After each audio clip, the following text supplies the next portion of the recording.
경찰과 보도에 따르면 텔아비브 북쪽 하데라의 자파니카 스시 레스토랑에 수리탄이 투척됐습니다.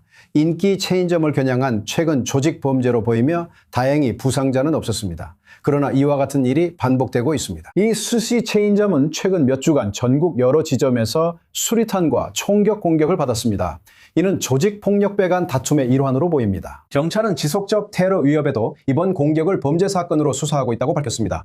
시청자 여러분께서 이 점을 이해하시길 바랍니다. 지금 스튜디오에는 저희 수석특파원 오웬 알터먼이 함께하고 있습니다. 오웬, 우리는 바로 이 질문을 하게 됩니다. 이 사건이 도대체 무엇에 관한 것인지, 왜 자파니카 지점들이 표적이 되고 있는지 궁금합니다. 이것은 두 범죄 조직 간의 싸움에 관한 것입니다, 데이빗. 한쪽은 유대인, 한쪽은 아랍인입니다. 무슬리 가문은 유대인이고 두루시 가문은 아랍인입니다. 하지만 실제로는 민족성에 관한 것이 아니라 돈을 둘러싼 싸움입니다. 한 가족과 다른 가족 사이에 돈을 둘러싼 싸움입니다. 두루시 가문의 일부 사람들이 가택연금으로 풀려나고 무슬리 가문은 이에 대해 불만이 있는 것으로 전해집니다. 그리고 이들은 약간 비현실적인 방식으로 자포니카의 지점들을 표적으로 삼고 있습니다. 그래, 이상해. 정말 정말 우스꽝스러운 이상해. 순간이었어. 하지만 이런 일이 생기는 건 덜컥 웃긴 게 아니지. 이번엔 데이빗, 현지 시간으로 새벽 4시 20분쯤 사람들이 사는 주거단지 근처에서 일어났어. 맞아, 상점들은 아직 문을 열지 않았지만 아파트에는 사람들이 살고 있지. 이런 일이 벌어졌다는 건 정말 시간을 사는 맞춘 것처럼 사람들에게는 정말 충격적인 알다시피 일이었을 약간의 거야. 공포를 주는 거지 사상자를 내거나 누군가를 직접적으로 노리려는 건 아니지만 이건 분명히 메시지를 보내는 거야. 맞아. 그러니까 새벽 4시 20분에 한 사업체를 노린 거였고 분명히 사람을 다치게 하거나 죽이려는 의도는 아니었지. 하지만 한 가족에서 다른 가족에게 메시지를 보내려는 거였어. 그런데 이번이 처음이 아니야. 네가 말했듯이 여러 자포니카 지점들이 이미 표적이 된 적이 있어. 여긴 아직 오픈 전이고 공사 중이었어. 어쨌든 경찰은 아직 사건을 해결하지 못했고 여전히 이런 일을 막지 못하고 있어. 우리 자매 히브리어 채널에 따르면 4명으로 된 그룹이 현장에 들어가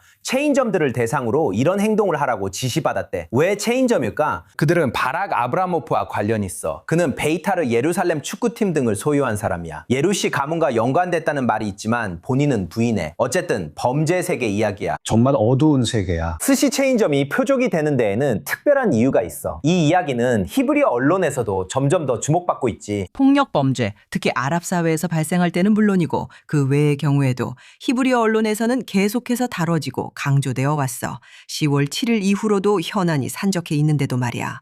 그리고 이 이야기는 워낙 극적이어서 더 많은 보도가 나오고 있어. 폭력 범죄는 대중을 걱정하게 하고 선거운동에도 영향을 줄 거야. 과장하진 않지만 분명히 일정 부분 영향이 있을 거야. 그래, 내 생각엔 이 문제가 계속해서 제기될 것 같아. 이 조직들이 이스라엘에서 통제 불능으로 날뛰고 있다는 우려가 많으니까. 그리고 당연히 그에 따른 폭력도 문제지. 오웬 알터만 오늘 스튜디오에 나와주셔서 감사합니다.